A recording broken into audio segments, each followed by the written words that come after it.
What is poppin', fight fans, and happy Hace Frio Tuesday because it's cold down here in South Florida.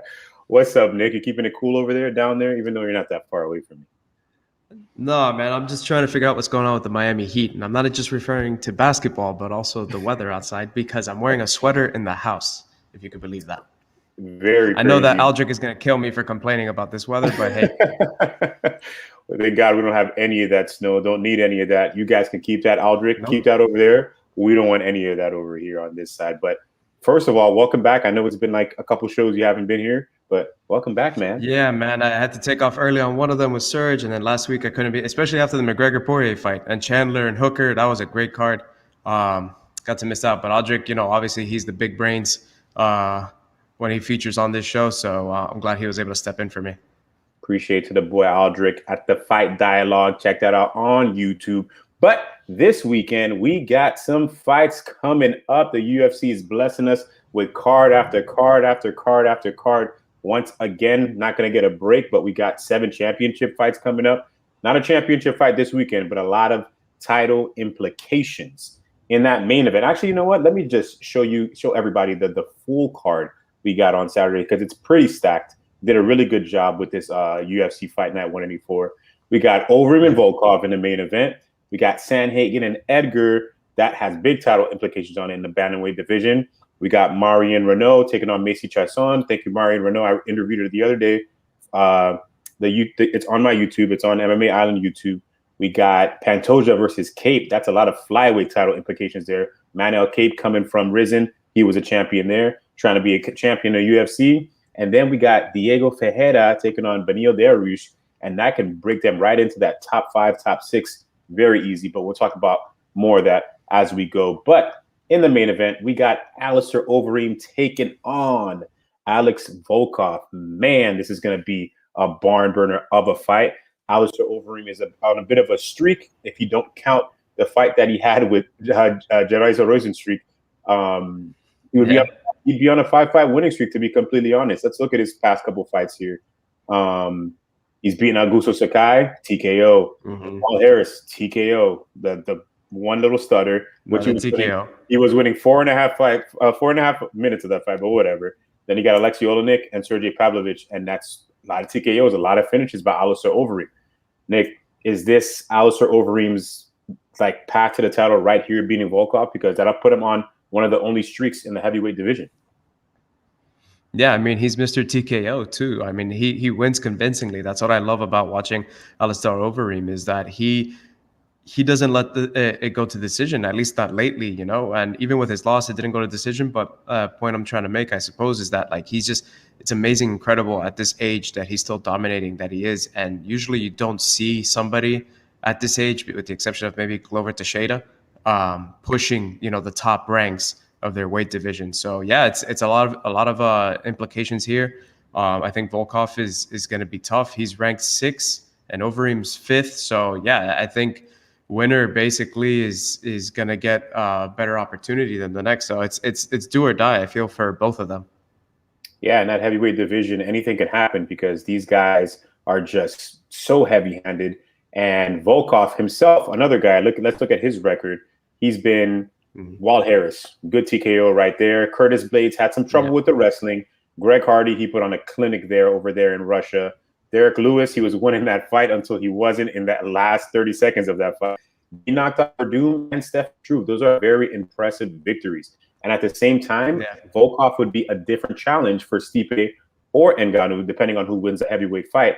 And at the same time, too, they get a quick victory here. Who knows? Somebody might get injured in that fight coming up, and one of these guys can take their place. Sorry, I was muted for a second. Oh, yeah. Yeah, no, exactly.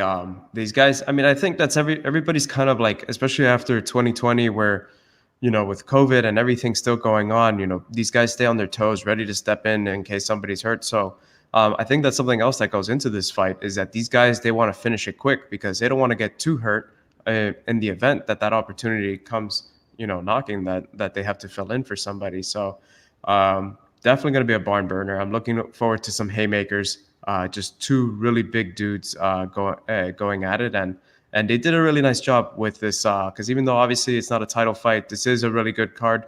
And this is a really nice cherry on top of the Sunday to finish it off this Saturday.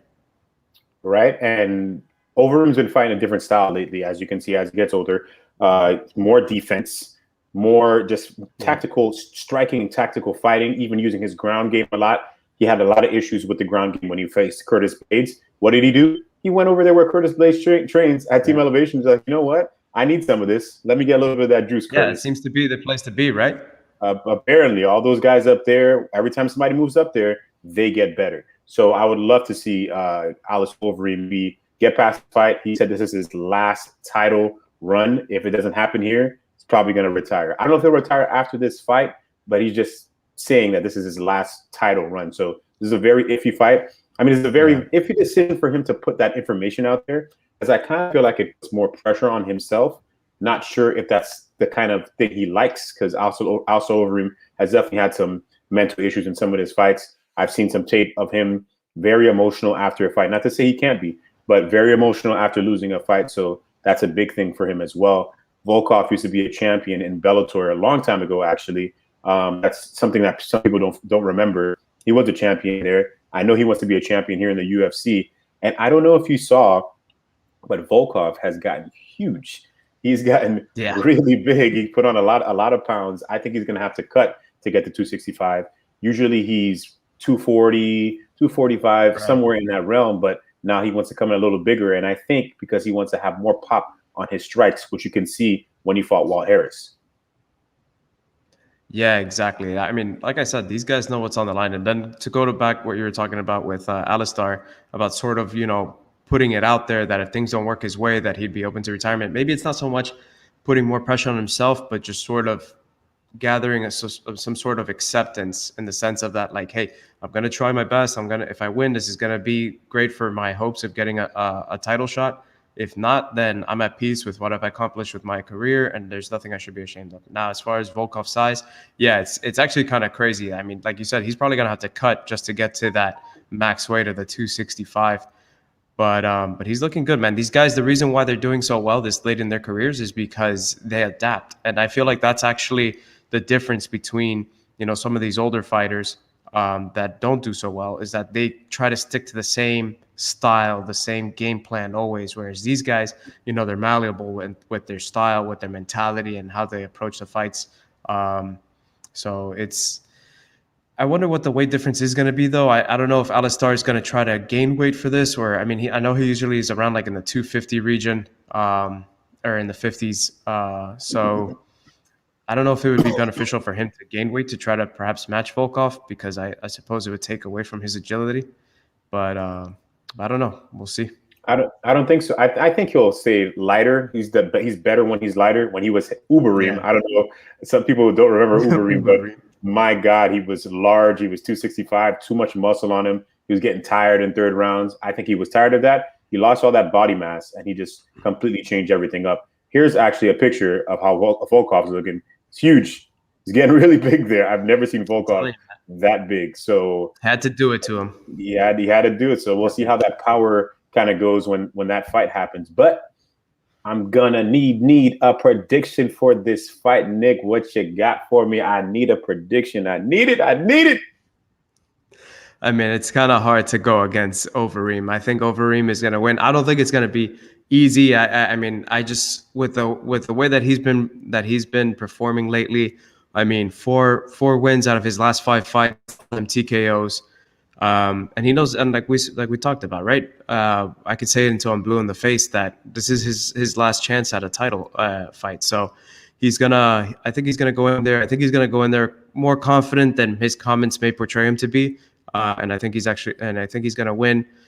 I would say second, third round. I don't think that this fight is gonna go to decision. Second or third round. All right. Alexander Volkov, he's good. He's good everywhere, but the biggest struggle he always has is on the ground. He gets taken down pretty easily, and Alistair Overeem, surprisingly, has very good takedowns. I know he struggles sometimes off of his back, but I think I see Alistair Overeem taking him to the ground, and I'm going to say third round submission. Not even striking. He's going to bring back that submission game, because people forget that Alistair Overeem had very, very solid jiu-jitsu. He submitted a lot of guys with a guillotine, and I think he'll do the same thing to Volkov. Second or third round, Volkov's going to get a little tired because he has too much weight on him. He's going to get tired with the takedowns and everything. Second, third round, Alistair Overeem.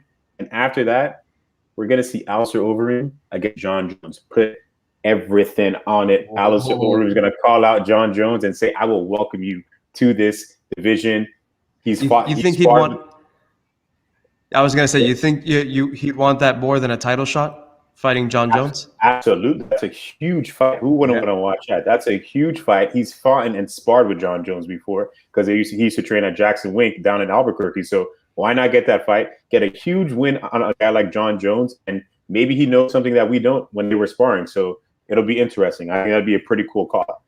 But in the bantamweight division, we got this fight should have happened last year, actually. Frankie Edgar was originally supposed to move down to face Corey Sandhagen. I said it right the first time. I got it. I didn't say Corey. Yeah, you did. Corey Sandhagen last year, but unfortunately, COVID things happened, and Frankie Edgar actually stepped into a 145-pound fight and went against the Korean Zombie, which I think was the best idea. 135 is where he's supposed to be at. But Corey Sandhagen is Frankie Edgar, and this has big title implications on it. Peter Yan, Aljamain Sterling, they're fighting in March. Whoever wins that fight, I think it's either Corey Sandhagen or it's Frankie Edgar. At the same time, there's TJ Dillashaw kind of like, in the shadows. Floating around in the mix. But one of these guys probably can get a title shot pretty easy. Frankie Edgar has been around for a very long time. Corey Sandhagen, I know he lost to Sterling, but he came right back and knocked out the likes of Marlon Moraes. How do you see this fight going? What does Corey Sandhagen have to do to a guy like Frankie Edgar who loves to move a lot? I think he just has to use his height difference. I mean, you got Corey Sandhagen, who's 5'11", and you got Frankie Edgar, who's 5'6". I mean, that doesn't necessarily always play out, but if he's able to wrap him up, like we've seen that he can with other opponents, I think that's going to be his best asset is his overall reach and his length. Now, the issue with that is trying to catch Frankie Edgar, because even this late in his career, I mean, he's agile, he's quick. And not only that, but the tinier the guy, the harder it is to sort of like, get him to the ground and try to wrap around him, because he's just going to find a way to squirm out of it. But that is what I feel is going to be his advantage. Whether it works out, we'll see, because big tree fall hard sometimes. Yes, and you do mention that. But I think Corey Sandhagen has had a big part in his game that I don't know if he's been working on this in camp. I don't know how fast he can take care of that. But he's a guy who can get taken down pretty easily. Frankie Edgar has taken down bigger men than Corey Sandhagen. He's fought at lightweight. He's fought at 145. Sandhagen is a bigger guy, but he still has a small frame, and Frankie has very good wrestling. Yeah, he does. Sandhagen has shown that improvement in his striking, as we saw against Marlon Moraes. Who thought that Corey Sandhagen was going to throw a spinning back kick and finish a fight like that? So Frankie's got to be careful in those stances as well, because who knows what Corey can throw at him. But I think Corey has to be aware of the wrestling. Frankie can wrestle very well. He can mix in strikes. He's good at coming in and out. I hope that Corey watched that last fight against Pedro Munoz with Frankie Edgar and the way that he fought, the way that he moved, because Frankie kind of has a rhythm that he goes about. But this is going to be very, very challenging, and I think it's going to be a fight that goes all 3 rounds. I wish this could have been a main event to see them go 5 rounds, but at the same time, this is going to make these guys go as hard as they can, because they know it's only 3 rounds. 2 guys who've gone 5 rounds before, but they can kind of just speed it up, throw maybe harder punches, harder kicks, because it's only 15 minutes and not 25. But this is going to be a very, very, very tough one to call. I think I'm most interested in this fight out of this whole entire card, even more so than the main event, because these guys are Frankie Edgar at his age, still at the top of his game. Corey Sandhagen, almost at his peak, still a very young guy in this game. So it's going to be very interesting to see. Yeah, no doubt. I mean, Frankie Edgar now is 39 and he's ranked 4th in that division, which is insane. And right into the rankings, especially with how stacked that division is. I mean, it's not as stacked as lightweight or welterweight, but it's still pretty talented, that division. And I just feel like Corey Sandhagen, even though it's going to be kind of hard to call, and I probably would call it as we get closer to the weigh-ins and everything. I think Corey Sandhagen, how should I say this? Like he's still, like, I feel like sometimes you're at a moment where before, he lost to Aljamain Sterling, he was kind of on the rise, and then he kind of picked himself back up after beating Marlon Moraes. So I think he knows that you have to stay relevant. And how do you stay relevant is by winning. And then if he gets a win against Frankie Edgar, then that's definitely going to propel him even further than he really is already. Whereas if he loses against him, I think it might actually hurt him in the sense of that he would fall not too far down the rankings, but a good enough amount that he could be forgotten. And this is unfortunately, especially with how everything is now, short-term memory and all that, with give it to me now and instant gratification, you got to stay relevant, and he's got to win this weekend. That's right. He's got to do it. But you already know what I need. You don't have to give me a pick. I know you just said you're not sure you want to see the wins, but at least tell me who you're leaning more towards or how each guy can possibly win the fight. All right. So I'm leaning towards Corey. I think Corey's gonna win. That's what I'm leaning towards. And then Frankie, I think what he needs to do is just, continue to do what he's done his entire career. I mean, like I said, he's 39. He's 4th ranked in this division. He has, if anything, use his experience rather than his energy, right? We all know he's still got plenty of energy, but use that knowledge that he's gained in such a long and decorated career that he's had against a young guy like Corey Sandhagen. Because Corey Sandhagen, how old is Corey? He's in his 20s still, right? In his mid-20s? Mid-20s, yeah. Yeah, like 26, I think, or something like that. So use that to your advantage. I mean, that's a 13-year difference if he is 26. That's the way that I see him winning it. But I still think at the end of the day, Corey's just, he knows what's at stake, and he's 28. Okay, so, 28. Nearly, so 11 years difference, which is a lot. And I mean, we all know Frankie Edgar, right? He's a household name. Everybody knows who Frankie Edgar is. Anybody who's an MMA fan. So, but I don't know why. For some reason, I see Corey winning this one. As I said before, this is going to be a chess match with this fight, depending on how each of them are going to approach it. We're going to see that happen in the first round. There's not going to be a filling out process. It's going to be straightforward. It's like, this is what I'm doing. Let's see how you're going to work with it. Frankie Edgar definitely has a lot of experience, and I feel like he can adjust. I just don't see Corey knocking him out in any sense of the way. I don't see Corey outpointing him either. I just don't see where Corey's better than him in a specific place. I see where Frankie can just outwork him, get to that decision, and just make him look like, you know what, you got a little bit more time to go. So I'm going to say Frankie Edgar wins this by decision. It's going to be a close one, 29-28. Maybe Frankie loses the first round, comes back and wins the second and third, as he always does. He's a little bit of a slow starter, but I think Frankie takes this 29-28 on the scorecards, and that propels him straight into either a TJ Dillashaw fight or a title fight. We'll see. You know how the UFC is. In the words of Dana White, we'll see what happens. But I think it's going to propel him pretty fast, because he went from not ranked at bantamweight at all in the top 5 in a matter of just one fight, which is a pretty smart move on his management's behalf. But we got another barn burner of a fight. My Lord, this card is just so stacked. Diego Ferreira is taking on Beneil Dariush. These guys, both of them, are both on 5-5 winning streaks, 5-fight winning streaks. These guys were always floating in the bottom half of the lightweight division, from 15 to 11, losing weird fights and just never breaking into it. I don't know what did the change. Well, I know a change Diego Ferreira made. He stopped being his own coach, and he went somewhere else. And he's like, you know what? Let me have a coach. Let me have somebody train me, and let me not be my own coach in there. And all of a sudden, everything changed for him. Beneil Dariush had one bad loss to Edson Barbosa, and then after that, it was like a wake-up call for him. Just like, you know what? If I'm not going to win now, I need to win right now. I got to make it happen, because he's not too young of a guy as well. But let's go through Diego Ferreira's 5-fight winning streak. He's beaten Oliver Abreu-Mercier, Jared Gordon, Kyle Nelson, Hustam Khabilov, very, very tough wrestler, Maribak Taismov, another hard striker, and Anthony Pettis. He submitted, took him down pretty easy. And if you watch that fight, if you guys have time to watch that fight, the way he transitioned into a body triangle after taking him down just immediately shows you how well-versed he is on the ground. Amazing. Then we got Beneil Dariush, who's been on a 5-fight winning streak as well. Scott Holzman, Drake R. Close, Frank Camacho, Drew Dober, and Thiago Moses. He beat Drew Dober, and Drew Dober, we know, is on a great streak himself. Like, that's not an easy guy to beat, and he submitted it.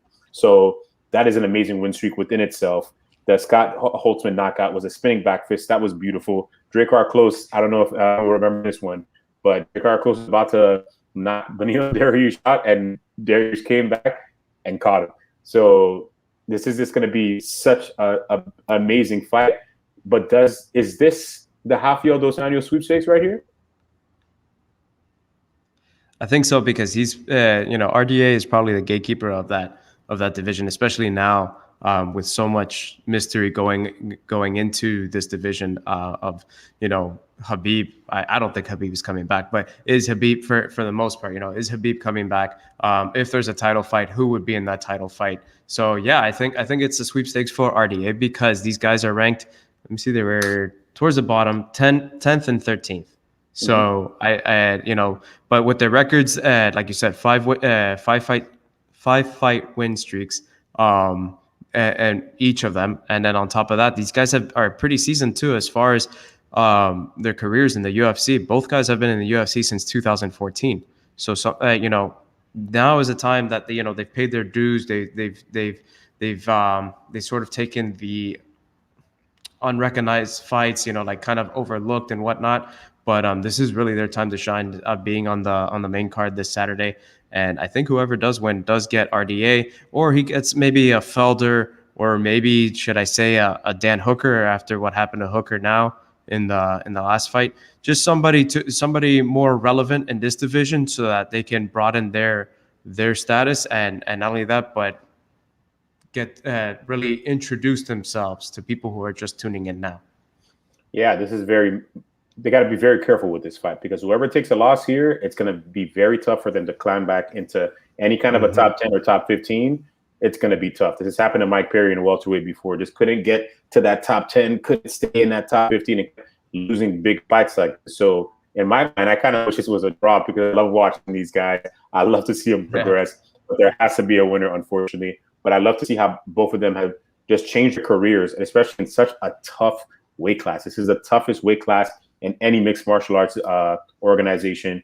Very hard place to make it. I don't see any of these guys finding at welterweight just in case they would lose and like, I'm going to go to a different weight class. No, not going to happen. These guys are perfect for this weight class, but it's going to be a hard battle.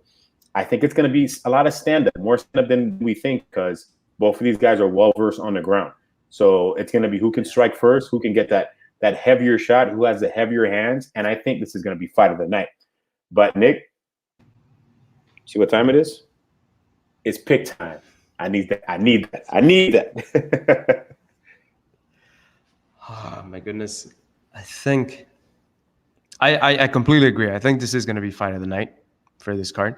And I think I'm going to have to go with the Iranian on this one. I think I'm going to have to go with Dariush. Just because I don't know why, man. Like it's just like, it's sort of like when you look at it, you just go with a gut feeling, and maybe it's also because I tend to have this I don't know, this bias for for fighters from countries that are not very popular in the sport. So of course, Diego Ferreira, he's Brazilian. A lot of Brazilians in the sport for a good reason, because they're phenomenal fighters. But I don't know. I've always kind of rooting. That's also why I like Jairzinho so much, because he's from another small country, Suriname. I mean, Iran's not small, but like a not as popular of a country when it comes to fighters. So because of that, I know it's not really a lot of technique behind that or strategy behind that pick. But I don't know. I just feel like he's going to be overlooked. Yeah, I think both of these guys are tough, but I feel like I've seen more improvement in Carlos and Diego Ferreras. I just seen so much more improvement in his game, and he's just so well rounded. And I feel like he has more pop and power in his hands these days, and he can take it to the ground if he wants, and can just school Beneil on the ground, as good as Beneil is on the ground. But I see Diego Ferreira taking him down, submission early while they're dry. First round, Dariush. I mean, Ferreira. I said Dariush. Ferreira. Yeah. First round, submission. And Dos Anjos, which he tried to fight last year, he tried to step in for that fight. But I think he gets it this time, and that can propel him straight into that top 5. I see that man maybe fighting for a championship sometime this time next year. But in the prelims, the main eventing the prelims, we got two guys who are on some skids here. I had to bring this up. Michael Johnson and Clay Guida. Oof, this is going to be a very I don't want to say sad fight because I love both of these guys. Michael Johnson has fought. If people forget, they see Michael Johnson's losing streak, but man, the guy has fought beasts. He's knocked out Dustin Poirier. He knocked out Dustin Poirier in the first round, and Dustin Poirier is clearly one of the pound for pound best fighters right now. He's one of the only guys to rock Khabib Nurmagomedov. He's had a lot of really good success, but a lot of downfalls in his fights. There's some fights he was up completely in the first round, and all of a sudden he started doing this and would lose the fight in the second or third round, and a lot of trouble in the grappling and wrestling department. Clay Guida, on the other hand, always full of energy, always running around that cage. We always love watching him fight, but he's also on his kid as well. The UFC, as you can see from last year, they're just cutting a lot of people. This is two guys who are on potential of loser goes home here. Do you agree with that, Nick? Yeah, absolutely. And I mean, it doesn't help that, Guida is 39 and Johnson is 34. And I mean, 34 is not really old for this sport, but yeah, it's like you said, winner. I mean, loser goes home. I think that Dana White he made it clear last year that he doesn't want to have any, for lack of a better term, excess fat in his promotion. And this is sort of, I feel, one of those type of gladiator performances where you just have the last two guys standing and at the end of the fight, you're going to either get that thumbs up or thumbs down. And essentially that's what's going to happen. Yeah, Dana White will be in the house, and I know he'll be watching that fight very closely. Michael Johnson has actually moved his camp. He used to be down at Sanford MMA, and now he's in Arizona. I forget specifically who he's training with, but I guess he wanted a little bit of a different outlook, especially wrestling-wise, because he was having a lot of problems in the wrestling department. Sanford MMA is known for. I think he's still with Sanford. Is he still? I think he's doing both. Like he's just like kind of this dipping in both. It's like in between, I guess. Yeah. It's like Kamaru Usman is training in Colorado right now, but he's still a Sanford MMA guy nonetheless. But sometimes you need different looks, different people. Especially Sanford MMA is known for a lot of striking. Henry Hooft is a great striking coach. Not to say that has helped Michael Johnson, but Michael Johnson has struggled with the ground game. So where he's training now in Arizona, I'm sure he's getting that help. But I feel that this would help. He's got to win this fight. Michael Johnson has got to win this fight. And I see Michael Johnson being able to have more success in a lightweight division compared to Clay Guida. Clay Guida is a little bit past his prime. I know he's not that old, but he's MMA old. He's had a lot of fights in the UFC, and I feel like it's been showing in the past couple of fights, and I feel like it's going to show here as well. I'm going to go ahead and make a pick before I even ask you, and I'm going to say Michael Johnson gets that knockout early against Clay Guida, who's a hard guy to knock out. I think he's been knocked out maybe like twice, Chad Mendez, and one other person I knocked him out. But not too easy to knock out, but Michael Johnson has the power.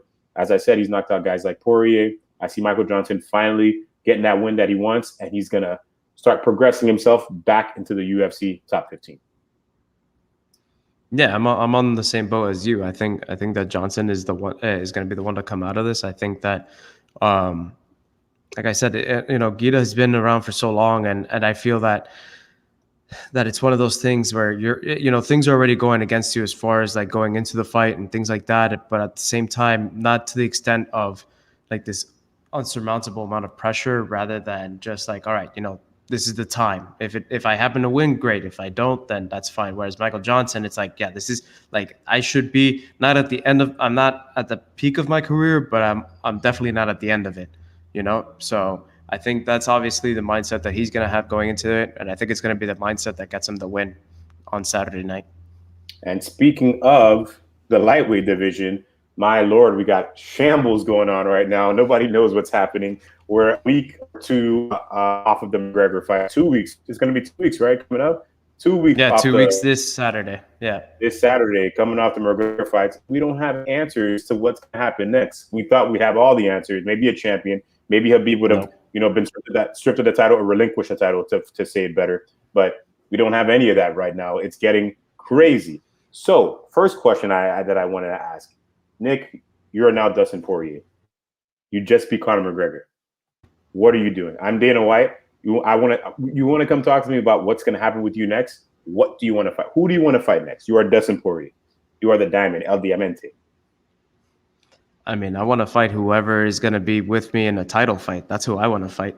I know McGregor's big money. I know that a rematch for a third bout between the two of them is what would sell most. But if I'm him, listen, you put me against whoever you want, as long as there's a belt involved, and not an interim belt, but a real belt. That's what I say. If I'm Dustin. Interesting. If I'm Dustin, of course you want to be the champion. I agree 100%. But now I got that big name. I just beat the biggest name in the UFC, in MMA history. I want the money. But at the same time, the championship does come with the money as well. You're a champion, you get pay-per-view points. Mm-hmm.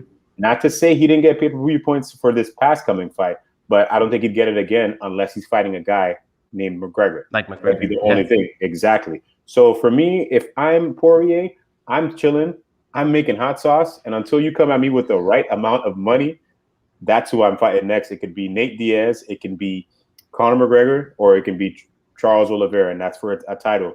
But if they do the McGregor fight again, it's going to suck because a lot of these guys have worked very hard to get that title, but they're going to make it a title fight. As much as people are going to be angered, they're going to make it a title fight. There's no way they're going to put that fight together for it to just be just part 3 for nothing. Dustin Poirier, I don't think – I know Dustin Poirier probably would do it, but it's got to be for a title, and it's got to be the right amount of money. It's now Poirier's a money man. You can see by the way he's speaking. He's just like, as long as my name's attached to a bigger card, that's it. That's what I'm talking about. So I think you said I'm sorry, go ahead. No, go ahead.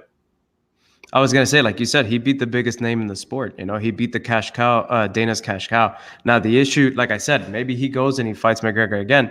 But if I'm him, I want to make sure that's the title fight, because if I'm fighting McGregor again, even though I'm gonna get all that money, who's to say that I'm gonna beat him again, right?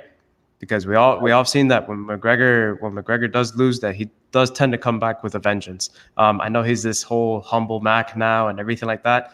I'm not necessarily buying it. I think, he's in a better place mentally and things like that. But I think that obviously this loss stings, and he's going to have to go back to who he was before this fight in order to get that success that he was so used to. So that's a scary thing going against McGregor, having to go against McGregor again with that mindset. So if I'm going to have to do that, make sure that there's a belt on the line, because I don't want to have to go against McGregor and beat him again for no belt and take the chance of losing and then never having the opportunity to get the belt ever again. We got a fan watching here. John Stover said Poirier should take Conor again so he gets rid of 2 fighters, because Justin Gaethje said he'd quit if Conor fought for a title, and Conor's head is so big he won't be able to handle 2 losses in a row. I don't want this fight. I know as many people can say they don't want this fight, but you're gonna watch. They do Conor Dustin part 3. You're watching that fight. Don't even lie. You're gonna watch the fight. They're 1-1. Conor dressed very well in rematches. I'd want to see it. I'd watch it. If it's for a title, I'm not gonna get upset. I know purists will get upset, but you're gonna be okay. One of your guys will be able to get a title shot because they can do kind of a tournament style thing, and that's what I was gonna bring up next. What if you can put up a bracket for the lightweight champion? Which way are you going about it? Okay, so speaking of title fights and brackets, I think that you don't stray too far away from the rankings. Now you don't go exactly down the order of 1 through 6, but the way that I see it is, if I were to do a bracket, I do a title fight between Dustin Poirier and Charles Oliveira. Then I would go Gaethje versus Chandler, and then Ferguson versus McGregor. Now Ferguson versus McGregor, I say that because you got 2 big names, but you also have somebody or 2 guys that are sort of out of their element, especially Ferguson, who has been, more so distraught than McGregor probably is right now. So you give McGregor the ability to get back into it by somebody who's beatable, but yet you also give an opportunity to Ferguson, who needs to turn his career around and can do so by beating McGregor. So those are the 3 matchups that come to my mind as far as this division goes. For me, on the other hand, I say let's do this. This is going to be kind of different, but I say we do McGregor, Poirier, part 3, put the title on the line. I don't care. It's not going to bother me. Put the title on the line. We have to see a part 3. I'm not waiting a year or 2 for this match. Let's just do it now. Get it out of the way. Then give me Gaethje versus Oliveira. Would love to see that matchup. Never seen it before. It's gonna be brand new for the fans. Would love to see it. And then give me Tony Ferguson against Michael Chandler. I know Ferguson's on a 2-fight losing streak, but against the 2 guys above him that beat him. Chandler is a newer guy in the UFC. He's only beaten 1 guy in Dan Hooker. We haven't beat anybody else in that top 5. For them to put Chandler on top of Tony Ferguson was a little crazy too. How do you just shoot up to number 4? It doesn't work like that. So you give Chandler, Ferguson, they fight, and then the winner of those fights, whoever has the most impressive victory, I want to say, or not even, whoever wins between Oliveira and Gaethje, they get a title shot. And then whoever wins between Ferguson and Chandler, they're just right there waiting for it. And by this time, maybe even in the fall, they can fight for that belt end of the year card or a card in January, something like that. There's plenty of time, plenty of room. I think there'll be fans by summer, late summer, or in the fall. Yeah. I think that'd be a perfect bracket for the UFC. That wouldn't be too bad of an idea. Sorry, guys, we're going to have to see McGregor and Poirier 3. I know you're upset about it, but it's going to happen. It needs to happen.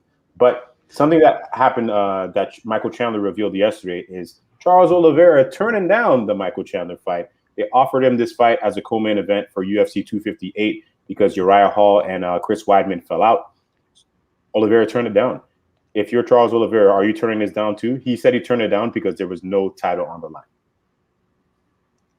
Yeah, well, the thing is that there is a title on the line. Maybe not with this fight, but if you lose against Chandler, you could say goodbye to that title because I think that's exactly what went through his mindset. It's not so much that I want to be fighting for the title or that I want this fight to be a title. It's that I want to fight for the title. And if I get embarrassed like Dan Hooker just did against this newcomer, then I'm definitely going to fall down the ranks because, like you said, they even pushed Chandler above Ferguson, right? Here's the guy that literally the new face of the promotion, and he's already highly ranked. Granted, I'm not to say that he's not deserving of it because to be brand new from another promotion and come to the top promotion, right, and beat somebody as highly ranked as Dan Hooker in such an easy fashion, you deserve the recognition. That being said, a lot of these guys feel like they've earned it more because they've been around here more, fighting against the best fighters in the world. Charles Oliveira probably feels that way, and like I said, he doesn't want to jeopardize his opportunity of a title fight by perhaps taking the loss to newcomer Chandler. Well, if I'm Charles Oliveira, the UFC is very big on guys who take opportunities and that, accept these fights. I'm very tired of Charles Oliveira turning down all these fights. I get it. You're on a winning streak, but he is not that huge of a guy to not be able to make weight or fight in a matter of 2 or 3 weeks. Take that fight. But Chandler said yes. If he would be down, like, you know what? Let's do it. So I can definitely show you guys that I deserve a title shot. Take that opportunity. If you're so confident in your game, it shouldn't take you that long to be able to prepare for somebody. But that's the thing. Maybe he's not confident in his game. That's Michael Chandler has nothing to lose, right? Yeah. Michael Chandler can go to his next fight and he still has nothing to lose because he has the excuse that I'm the new guy here. But if somebody like Oliveira or Gaethje or Dustin or Ferguson, McGregor, any of these guys fight against Chandler and lose against them, they can kiss any title shots goodbye because he's going to be the one essentially to, and I think that he will eventually. But like I said, he doesn't have anything to lose. Like he could still lose and still work his way up that ranking. Where any of these other guys, if they lose to Michael Chandler, they're just going to tumble down. I see Serge commenting here, and he said Charles Oliveira took that fight against Tony Ferguson on 20 days' notice. But when was Charles Oliveira fighting before that? He hadn't fought since he beat Kevin Lee. That's a long time. That was almost in March or April. So he's had plenty of time to be training or be on weight to stay ready. So I don't know. I'm not. We're in a game of where risk gets you more rewards, especially with MMA. And we know how the UFC is. They reward guys who are always down to fight. You think Michael Chandler's going to get rewarded for him saying yes? I don't know. I feel like it's going to give him more of a stake compared to Charles Oliveira because he was down to do it. He was down to fight. He was down to save a card. I know Chandler has more to prove because he's a new guy from Bellator. But if I'm Charles Oliveira, I'm taking that fight. I know I'm better than him. I'm taking him out, and I'm telling everybody, hey, I'm the big guy. And you're going to get to fight a 3-round fight. This is not a 5-round fight they're asking you to fight. It's a co-main event. 3 rounds. This is true. Take that fight. I will do it. Now, I don't know. Chandler is going to look a little bit better in the eyes of the UFC. At the end of the day, this is a business. It is a business at the end of the day. Yeah. But This is just let me ask you, because yeah. I don't know how true this is, but is it true that Chandler got Hooker because Hooker was the only one that actually was open to fighting him? Do you think any of these fighters are actually, I hate to use this term, but scared of facing a newcomer, just like because like what I said, it's going to be detrimental to their opportunities in the future? Yeah, I Should feel they like lose, of course. but I don't think it does because he's a former champion. He just beat Dan Hooker in a first round, which Dan Hooker has not been knocked out with strikes in his like to the head in his career. Only Edson Barbosa had got him with body shots, but like that's very impressive of a fight. And now he's ranked number 4. Yeah. Why not fight him? Why not? I would want to do it. He's got a lot of momentum on his name. If you want to go very deep into like popularity, he's got more followers than Charles Oliveira, more fans. Take that away from him. Just like when Amanda Hebus fought Paige Van Zandt, just like, you know what? Give me your fans too. I'm gonna take those. I'm gonna right. just do that. Also, how that worked out. Yeah, so I just have a big issue with Charles Oliveira and the weight thing because he's not that big of a guy. A lot of these guys are bigger than him. Dustin Poirier is a bigger guy than him, and they're making weight. They're not having any problems. Not to say Charles Oliveira has missed weight recently, but like he's not that big of a guy. Just like Dan Hooker said, Charlie Olives just can't cut the weight. It's very weird. I don't know Charles Oliveira. I would take that fight personally, but I feel like it's going to hurt him more than help him, and we'll find out very soon. Because so what do you think? What do you think hurts him more, passing on this fight with Chandler, or going into this fight and losing against Chandler? What hurts him more is passing on the fight with Chandler, because if he loses the fight against Chandler, he doesn't fall that far. He'll fall to like number 4. He's ranked number 3 right now, so I'm sure they'll just switch. But it won't take him that long to get back up into some kind of a title shot. So I think it hurts him more to say no to the UFC on multiple occasions. It's not just one time. They offered him this fight twice, because they offered him this for January as well. And this is the second time he's declining it. So I'm not sure what Charles Oliveira is doing in the interim, but all this waiting for a title shot stuff, I'm not really a big fan of. So we'll see. Yeah. Uncle Chael coined. Hey, shout out to Uncle Chael. You did coin Charlie Olives. I love that name. I love that name a lot. We have one more person saying Charles is not Chuck Liddell, knowing he's next in line for a title, but takes a non-title fight against a tough fight just to fight. I know this. I mean, stay active. I think it's a better decision, but we'll see. But anyways, besides MMA, we got some bare knuckle boxing this week as Paige Van Zandt makes her debut. She's been on a couple shows, been talking a while about how she doesn't want to worry about breaking her arm, worry about wrestling, doing all this training, because MMA is a hard sport. It's a lot of things you have to do to prepare for a fight. Nick, do you think she's making a mistake going to bare knuckle fighting where there's no gloves, it's all knuckles, and you probably could break your hand faster than you would in an MMA fight? Yeah, you probably could. I mean, it's been, for somebody that's been in the promotion now since last year, or it's been less than a year, but since because it was shortly after the Amanda Hebus fight.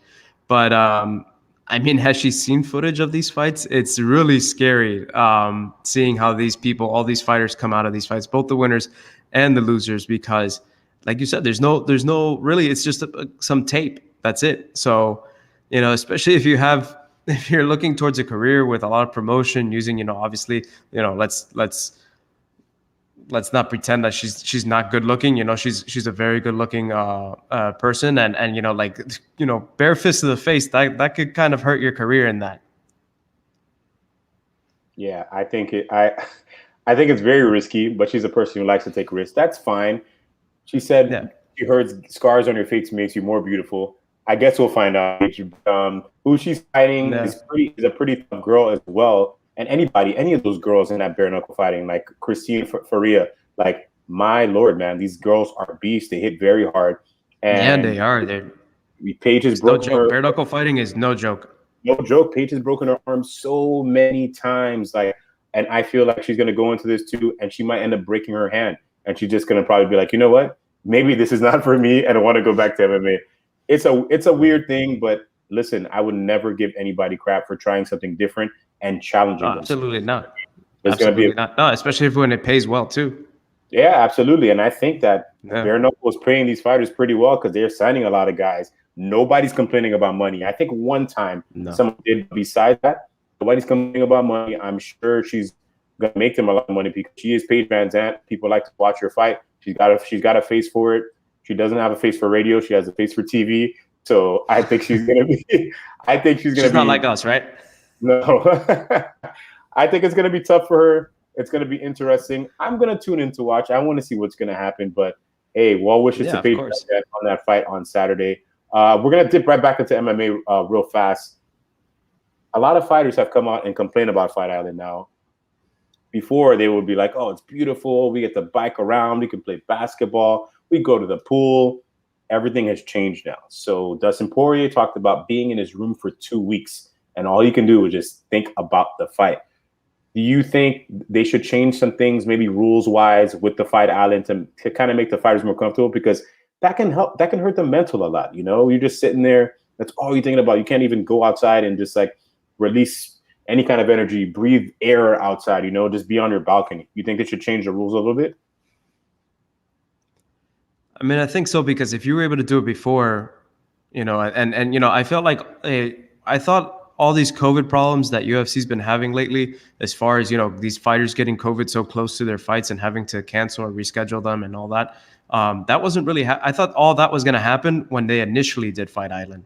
And it never did. And back then, I suppose they had a bit more freedoms as far as, I mean, of course, you have to be very stern with your protocol and everything. But it's true what you say. Like mentally, I mean, these people could be really phased by the time that they fight, because, you know, just sitting in isolation is something that could be very damaging mentally. I mean, some people like being alone. Some people can, I don't know, maybe they have an Xbox or a PS or a PlayStation over there, and they can, you know, distract themselves otherwise. But some people, they tend to focus so much on the fight that's all they can think about it. And then all of a sudden, you know, you start having these negative thoughts, and it's like this carousel of like possibilities of what are the outcomes of the fight and everything. So I think that, yeah, it would be best for them to, if they could find some recreational activities that would allow them to still be safe, you know, whether it's with the masks and the social distancing, but nonetheless, have them be active in other things besides just their training and their mental preparation for the fight, you know, because, I mean, mental stability is everything. And that's just not in fighting. That's just every career, really. It's a tough thing to call, but I don't disagree with them, because we got to keep a real bubble going on right now, because COVID is still not under control. As much as the vaccine is out there and all these things, there was a guy who tried to sneak into the hotel with the fighter, climbing balconies, you know, switching bracelets, with things like that. It's unfortunate. Now he made it probably worse for these fighters, and they're definitely not going to get to leave their hotels. I know it's tough on them, but no matter what, fighters are going to think about the fight the whole entire time. I don't think it's going to make that big of a difference. When they go to Vegas and they have fights, they're not really going anywhere else. They have to cut weight. They have a lot of things they have to do before they even get to the fight. So I don't think it makes too big of a difference. I think it's better safe than sorry. We've lost a couple of fights because of COVID, because of somebody catching it. Who knows where they catch it? We still don't have any of these answers for these things, but I think it's smart on the UFC. I think it's going to continue to happen. Maybe give them a little bit of freedom in a sense of like riding their bikes or something like that. That does help, and that helps with like a weight cut as well. But I understand why the UFC is doing it. We'll see. We'll definitely see what happens. But it's tough. I mean, look, I guess it's true. I mean, look at what happened with the NBA, right? Like that when we had a bubble, everything was hunky dory. Now it's kind of, it hasn't been terrible, but it's been sort of a shit show compared to when there was a bubble. So I suppose, yeah, you're right. I think unfortunately, I guess they just have to suck it up and you know, realize that, like, look, this is bigger than you. This is or anyone else. This is about everybody that's involved. Yeah. This fight was announced. Was it last week or two weeks ago? But Robert Whittaker, can we just crown him the unofficial BMF? Because this guy will fight anybody, and he does not have to fight these guys at all. This is what I'm talking about right here, and staying active. Charles Oliveira, stay active, even though you're ranked. Robert Whittaker is ranked the #1 middleweight right now. He doesn't have to fight anybody. He can just sit, wait till Israel Adesanya has his fight, get a rematch whenever he wants. But instead, he's still in there fighting Paulo Costa, who lost to Israel Adesanya, who's coming off a loss. Robert Whittaker is on a 2-fight winning streak against very tough guys, and Darren Till and I always forget his name. The Cannonier, Jared Cannonier. Jared Cannonier. Yeah, Jared Cannonier, two very tough guys who are in the top three of the middleweight division, top three, top five. He doesn't have to fight anybody else. Robert Whitaker, my God, kudos to you for taking this fight. Is this a dangerous fight for him to take? I don't know. Like, what's so funny about Robert Whitaker and Paulo Costa is that, so I remember when we were making the predictions on these guys' last fights, right? And I remember you and Serge picking Jared Cannonier and casting a little bit of doubt at Robert Whitaker. And I couldn't doubt him because he's just, like you said, he's the untitled BMF, right? But at the same time, I was the, as Serge would call it, doofus who picked Costa to beat Adesanya, which was really dumb. So after seeing the way that Costa was just basically manhandled by Adesanya, now granted, obviously Adesanya and Whitaker are different fighters. Yeah. I don't think that he would have. I mean, granted, yes, Paulo Costa is a great fighter, but against somebody who's above him, just above him, because Paulo Costa is number 2, and I believe that Whitaker's number 1, right? Yeah. I just don't see Whitaker really having any trouble with anybody outside of Adesanya. So I think that he has confidence, and it's for a reason. I think that if he does take this fight, it keeps him relevant while Adesanya does his thing with Jan Blachowicz, and he'll probably beat Costa, gain some more recognition. And then by the time that Adesanya comes back, not only that, but he's prepared too. I mean, we all saw what happened when McGregor took so much time off, right? Yep. 2 weekends ago. You really got to stay involved, because if not, no matter how much training you do at your own gym or wherever, you have to be involved. And sometimes you got to take these fights when they come. And why not make extra money too? Why not? Yeah, keep making that bread. You don't have to travel too far. I'm pretty sure it's going to be in Fight Island. Even if it's in Vegas, he's going to be fine. He got to spend time with his family during Christmas as he wanted to. He's like, I just want to gain a couple pounds, just relax. He took 2 fights exactly after losing a title fight. He took 2 fights last year in the fall. He didn't have to do that, and he did. Made really good money, and he's still ranked number 1. Now, Costa, Adesanya exposed him and showed a lot of things that I felt like a lot of people didn't see. And I think Whitaker is going to do pretty well against Costa. Maybe even a finish. We don't know, but it's going to be very interesting of a fight to see. Sometimes Whitaker can get rocked by some hard strikes, but you got to be able to hit him, right? And we'll see what kind of Costa. Yeah, exactly. That's the thing. We're going to see what kind of Costa happens after post Adesanya, because he took a pretty bad loss, and that could be mentally just deteriorating on the mind. So we'll see what happens on that fight. But speaking of mentally deteriorating, maybe he'll get erased. All right, he might get erased. Speaking of mentally deteriorating, my lord, man, James Vick. He had a fight down here in West Palm Beach. His first fight outside of the UFC, independent fight on the indie scene, the MMA indie scene. He's fighting at welterweight. He went up in weight. This is a guy who used to be in the top 6 or 7 in the UFC lightweight division. He had a main event against Justin Gaethje. Like, he was up there. Mm-hmm. Got knocked out. Justin Gaethje knocked him out. He got knocked out by Nico Price as well. Paul Felder beat him. He had a lot of setbacks. Got out of the UFC, was released, and took a big loss outside of the UFC. A lot of people are calling for James Vick he should retire, blah, blah, blah. You know me, as I always say, I will never tell a fighter to retire, but this does not look good for James Vick. I don't know if he's got to switch camps, something, go deep down inside and find out what's happening. But my only thing is, I don't want to see James Vick take any more damage. Yeah, it's really sad to see when this kind of stuff happens, because especially when somebody was looking so promising. I mean, he did lose his last 4 fights in UFC, but like you said, it was against the likes of Gaethje, Felder, Hooker, and Nico Price. So so it's not necessarily that he lost to like nobodies, but at the same time, it's hard to see a man like get kicked when he's already down, especially the fact that he was let go and now going to an independent promotion and losing again. I don't know, like you said, we don't like telling anybody they should retire, but at the same time, it's sort of, it could be detrimental to your mental health. So if you still feel like you got it in you and you want to continue fighting and prove a point or prove that you're not necessarily done, then good for you. But at the same time, the definition of insanity is doing the same thing over and over again and expecting different results. So there's a fine line between the two, and you got to make sure that you're on the right side. Yeah, 4 KOs in a row is just too much. It kind of reminds me of Antonio Silva as he was exiting the UFC. He just kept getting knocked out and knocked out and knocked out. It was just too many times in a row. Still kept fighting, went to Glory, got knocked out there. It's just too much. I don't want to see James Vick go to kickboxing either.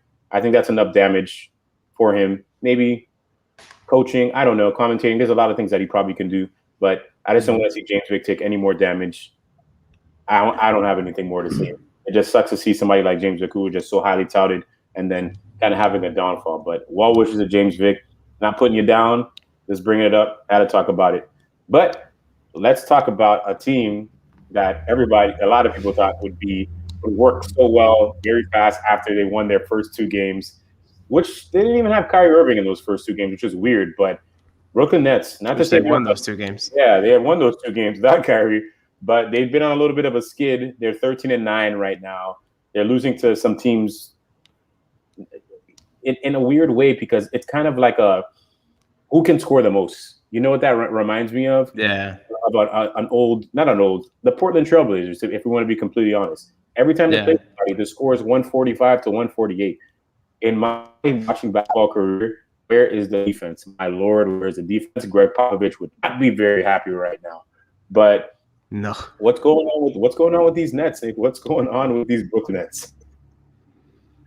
I mean, these things take time, right? You got somebody of an incredible talent like James Harden. You got to let him get settled, get used to, the players that are around him. And then now the players that aren't around him, because they gave up so much to get him, right? They got rid of a lot of depth, which hurt their defense, which they were okay with before. But it's great when you have such a talented team that you can score more than the other team, right? But that's not going to always happen, right? So it's weird, man.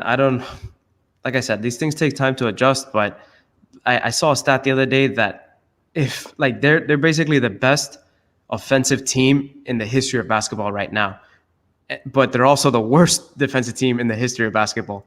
So it's the old cliche of defense wins championships, and it's something that they got to get fixed because I mean, it's not as easy. I mean, we saw it here when we got the big 3 here in Miami, and the first year, everybody, including besides the fans, LeBron, Wade, and Bosh, and everybody else on that team thought like they said, not 5, not 6, not 7, which I'll never forgive them for that. But it's true. You don't end up getting beat by the. Yeah, of course. You're never, and then they got beat by the Dallas Mavericks in their first year. Granted, they went to the finals in their first year together, which I felt was a huge accomplishment. But, things aren't, things might seem easy on paper, but when you have to actually apply it in real life, it's not. And I think that's exactly what's going on with them. They're still not doing terrible, but what is incredible is that I think I saw this just before our show that the Houston Rockets actually have the same record as them since the trade, and that goes to show that you would think that when you lose a piece like James Harden, that your team is going to plummet, but they did a really good job in getting the right pieces to stay competitive. Now, does that mean that they're going to win a title? I don't think so, but it's still pretty amazing what they accomplished. The fact that you lose somebody like James Harden and that you're actually, above 500 or working your way to be above 500, above 500. In the words of Mr. Nathan Diaz from Stockton, California, I'm not surprised. I am not surprised, motherfucker. What is happening right now? This is not going to take any time. Time is not going to heal anything here. These are 3 guys who need the ball in their hands. Lord knows who's going to score 40 what night. Even if all 3 of them score 40, where's the defense? They lost their defensive guys. All these teams are coming. They're scoring on them. They can't stop them. James Harden's letting guys pass him. This is not going to work. Unless they pick up they get Jared Allen back, they pick up some other pieces. They got to do it before the trade deadline. I don't see this team going to the finals. I don't even see them passing maybe even a first round. It's just too hard.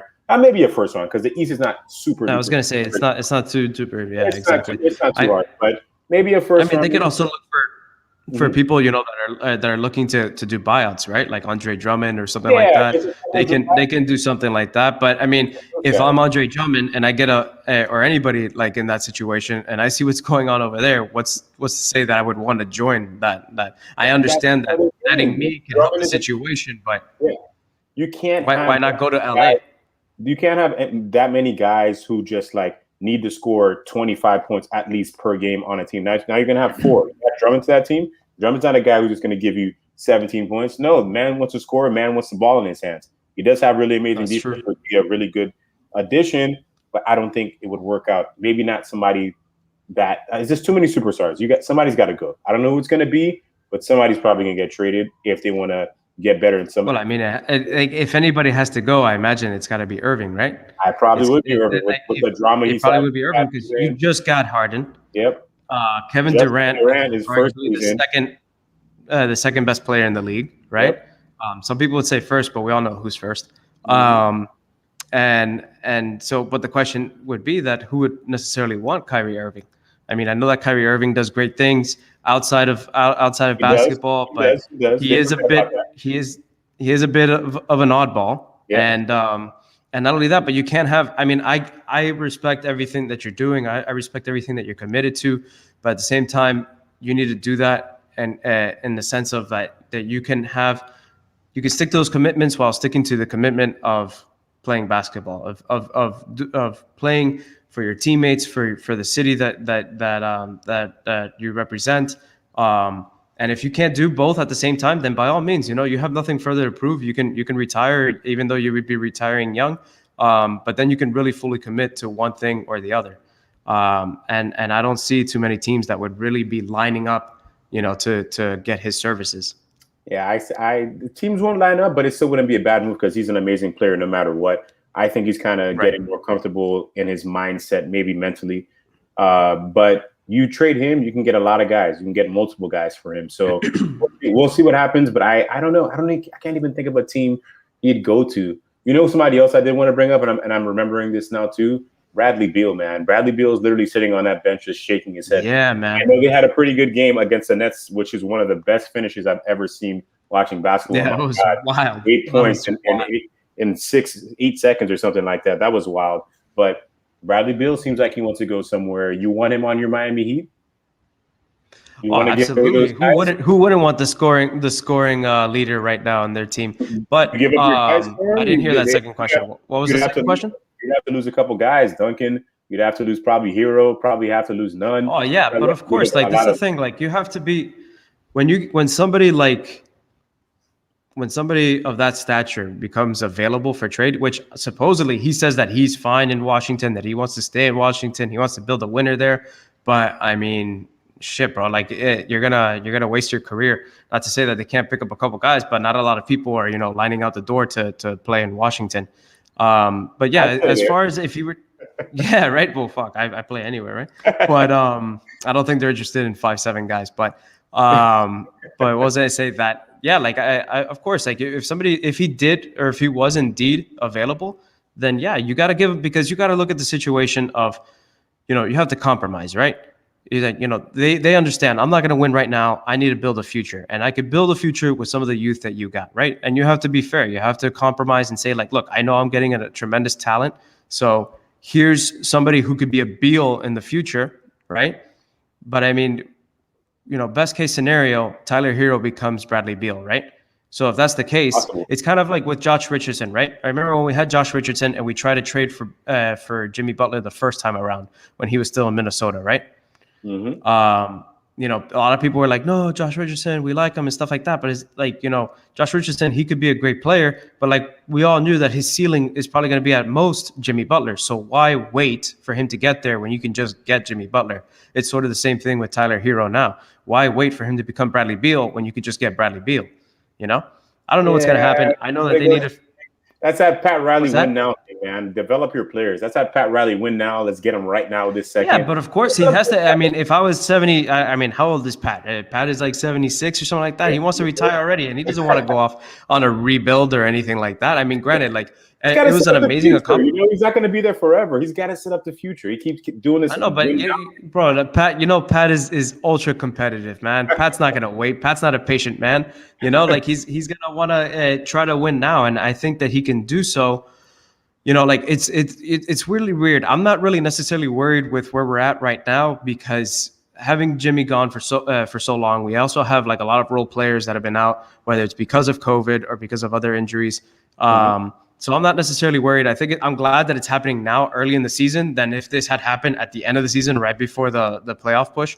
Because the Miami Heat, I've never really been worried about where they're seated, right? I don't care if they're the first seed or the eighth seed. I know that they flip the switch once they get into the playoffs. But yeah, something's got to give because it's true. Like if we go out the rest of the season and we keep our youth and everything like that, great. But if we can get somebody like Bradley Beal, that'd be fantastic. Now, I wouldn't necessarily trade Hero for like a Oladipo, even though he's doing great in Houston or something like that. You just gotta ask yourself, is this person worth it? And I feel like Bradley Beal is one of those names that you would give away some of your youth for.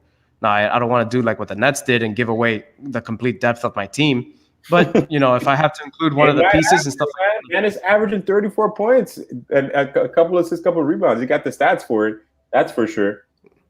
Yeah, let's see. But I mean, I don't know. We'll see. And I've kind of just as anxious as I can be, and not just with the Miami Heat. I love NBA trades. Like NBA offseason is my favorite season. I absolutely love it. Yeah. But what I've come to learn being a Miami Heat fan is that just, trust Pat. Whatever Pat and Nikki and Mickey and Andy Ellisberg are going to do, just let them do it, right? Because they know way more what they're doing than I do, all right? I'm not going to be that 305dale.com, Miami Heat rumors and all that shit. Like, I mean, all that stuff is bogus. Oh, we're going to get Bradley Beal for Kelly Olynyk and Andre Iguodala. I mean, come on. Wake up, people.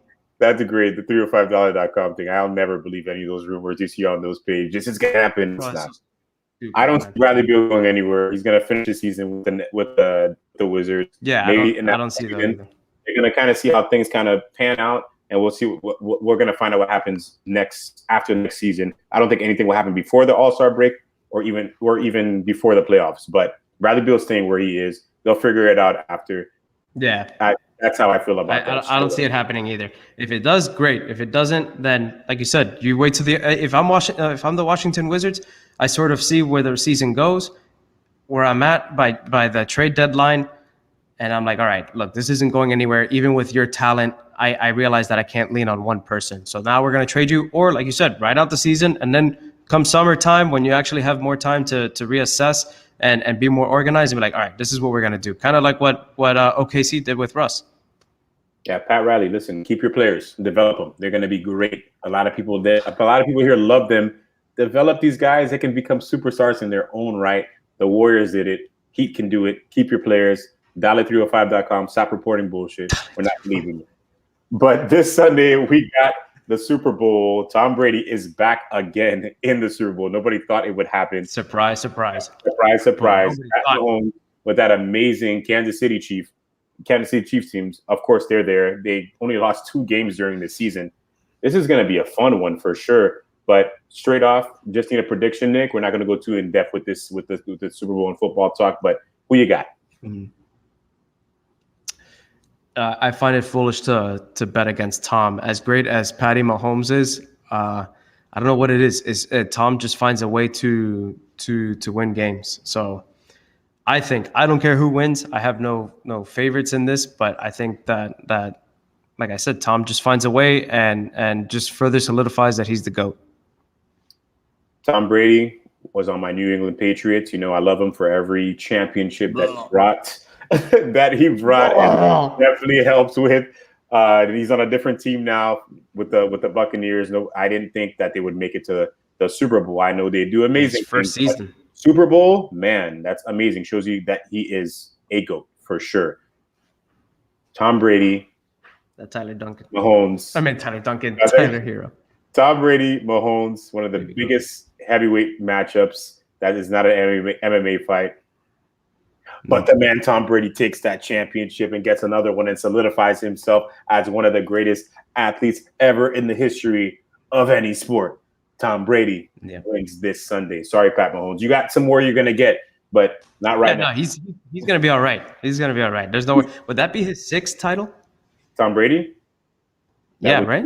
Because he's won 5.